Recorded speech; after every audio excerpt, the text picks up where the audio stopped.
ഇതൊക്കെ നമുക്ക് പക്കാ തെലുങ്ക് പടമാണ്. ഇതിനെ ഒരിക്കലും മലയാളത്തിൽ കംബാക്ക് ഇതിലൂടെ തുളച്ച് 2000 तलवार अब युद्ध भूमि पर देगी तो इट्स प्योरली.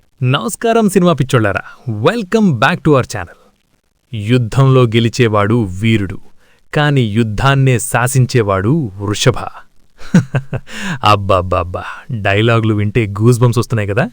ఈరోజు మనం మాట్లాడుకోబోయేది pan India sensation Lalettan Mohanlal garu నటించిన వృషభ మూవీ గురించి. అసలు ట్రైలర్ చూసినప్పుడే అనుకున్నా ఇదేదో గట్టిగా కొట్టేలా ఉంది అని. మరి సినిమా హాల్లో ఆ జోష్ ఉందా, లేక మనల్ని బోష్ అనిపించారా? ఈ మూవీలో ఎమోషన్స్ వర్క్ అయ్యాయా, లేక లాజిక్ని గోదావరిలో కలిపేశారా? ఒక్క ముక్కలో చెప్పాలి అంటే చెప్పను. వీడియో పూర్తిగా చూడండి, మీకు ఫుల్ క్లారిటీ ఇస్తాను. రండి, let's dive into the review. సరే, అసలు కథేంటో ఒక చిన్న లైన్లో చెప్పేస్తా. ఎక్కువ స్పాయిలర్స్ ఇవ్వను, డోంట్ వరీ. వృషభ ఇదొక తండ్రి కొడుకుల ఎమోషనల్ డ్రామా. హై ఆక్టేన్ యాక్షన్తో మిక్స్ చేసి వదిలారు. మోహన్ లాల్ గారు ఒక పవర్ఫుల్ లీడర్. ఆయన లైఫ్లో ఒక పెద్ద కాన్ఫ్లిక్ట్ వస్తుంది. ఆ కాన్ఫ్లిక్ట్ బయటవాళ్లతో కాదు, స్వయంగా తన రక్తం, తన కొడుకుతోనే. ఒక తండ్రి తన కొడుకుని ఎందుకు ఎదిరించాల్సొచ్చింది? అసలా వృషభ అనే టైటిల్ వెనుకున్న అసలు రహస్యమేంటి? పాస్ట్లో జరిగిన ఆ తప్పు ప్రెజెంట్ని ఎలా హాంట్ చేస్తుంది? ఇదే సినిమా మెయిన్ ప్లాట్. బేసిక్గా చెప్పాలి అంటే ఇదొక high voltage emotional roller coaster. కానీ ఈ కోస్టర్ ట్రాక్ మీద సరిగ్గా వెళ్తుందా, లేక మధ్యలో డీరేల్ అయిపోతుందా? అక్కడే అసలు ట్విస్ట్ ఉంది. ముందుగా మంచి విషయాలు మాట్లాడుకుందాం. బాస్, మోహన్ లాల్ గారి యాక్టింగ్ గురించి కొత్తగా చెప్పేదేముంది? ఆయన కళ్లతోనే చంపేస్తారు. సినిమాలో కొన్ని సీన్స్ ఉంటాయి, ఆయన ఎమోషనల్ పర్ఫార్మెన్స్ చూసి గుండెకి హత్తుకునేలా ఉంటుంది. ఎస్పెషలీ క్లైమాక్స్లో వచ్చే ఆ emotional breakdown scene top notch. ఇంకా రోషన్ మేకా, కుర్రాడు చాలా కాన్ఫిడెంట్గా చేశాడు. మోహన్ లాల్ గారు లాంటి లెజెండ్ పక్కన నిల్చునే యాక్ట్ చేయడం అంటే మాటలు కాదు.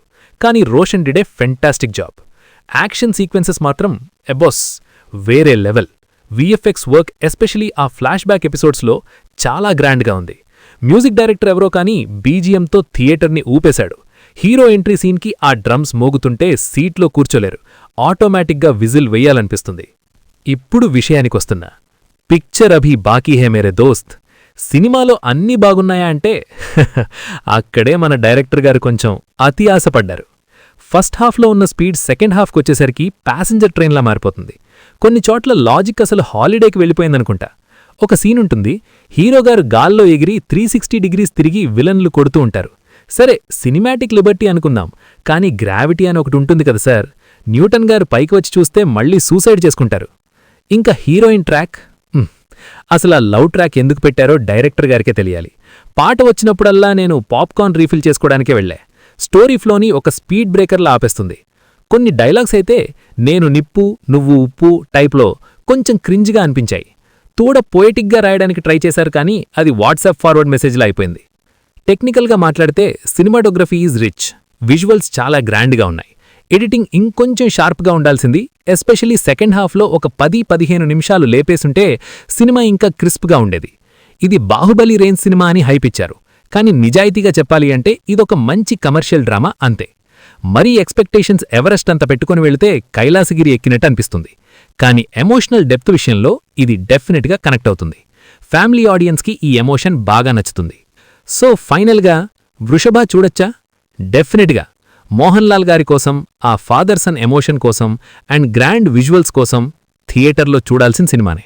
Don't expect logic everywhere, just magic of ఎమోషన్స్ని ఫీల్ అవ్వండి. My rating 3 out of 5 stars. Mass ఆడియన్స్కి 3.5, లాజిక్ ఎతికే వాళ్లకి 2.5. మీరేవైనా ఆల్రెడీ మూవీ చూస్తే మీకు ఏమనిపించిందో కింద కమెంట్ సెక్షన్లో ఫైర్ ఎమోజీస్తో చెప్పండి. వెళ్లే ముందు ఒక చిన్న షాయరీతో ముగిద్దాం. సినిమా హిట్ అయినా ఫ్లాప్ అయినా మన ప్రేమ మాత్రం సినిమాపైనే. రివ్యూ నచ్చితే లైక్ కొట్టు, లేకపోతే కమెంట్లో తిట్టు, కానీ మర్చిపోకుండా సబ్స్క్రైబ్ బటన్ని గట్టిగా వద్దు. This is your channel name signing off. మళ్ళీ ఇంకో రివ్యూతో కలుద్దాం. ఉంటా మరి. జై హింద్, బై బాయ్.